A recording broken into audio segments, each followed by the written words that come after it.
देश के प्रधानमंत्री ने 20 लाख करोड़ के आर्थिक पैकेज का ऐलान हाल ही में किया ताकि देश की आर्थिक रफ्तार को बढ़ाया जा सके। अब भारतीय रिजर्व बैंक की तरफ से राहत भरी खबर सामने आई है। कैसे बैंक ग्राहकों को राहत मिलेगी और कैसे मिली है, दिखा रहे हैं आपको एक रिपोर्ट।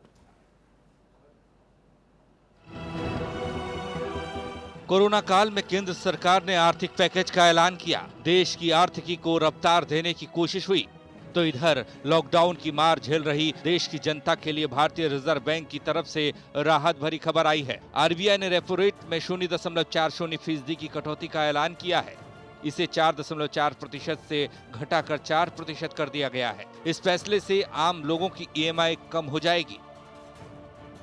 आरबीआई गवर्नर ने ईएमआई के भुगतान पर 3 महीने की अतिरिक्त छूट का भी ऐलान किया है। इसका मतलब है कि अगर आप अगले 3 महीने तक अपने लोन की ईएमआई नहीं देते तो बैंक आप पर किसी तरह का कोई दबाव नहीं डालेगा।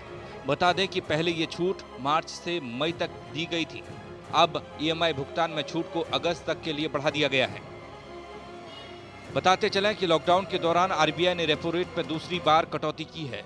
इससे पहले 27 मार्च को आरबीआई गवर्नर ने 0.75% कटौती का ऐलान किया था। इसके बाद बैंकों ने लोन पर ब्याज दर कम कर दी थी। आरबीआई की तरफ से कहा गया है कि कोरोना वायरस के कारण ग्लोबल इकोनॉमी पर बड़ा असर पड़ा है। एमपीसी रेपो रेट में 0.40% की कटौती पर सहमत हुई है। इससे लोगों पर लोन की ईएमआई का बोझ कम होगा, जबकि रिवर्स रेपो रेट को 3.75% से घटाकर 3.35% कर दिया गया है।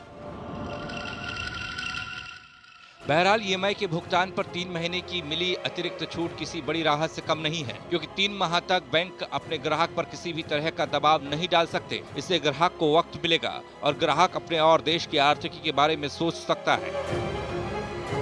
Bureau report, R9 TV, Uttar Pradesh, Uttarakhand.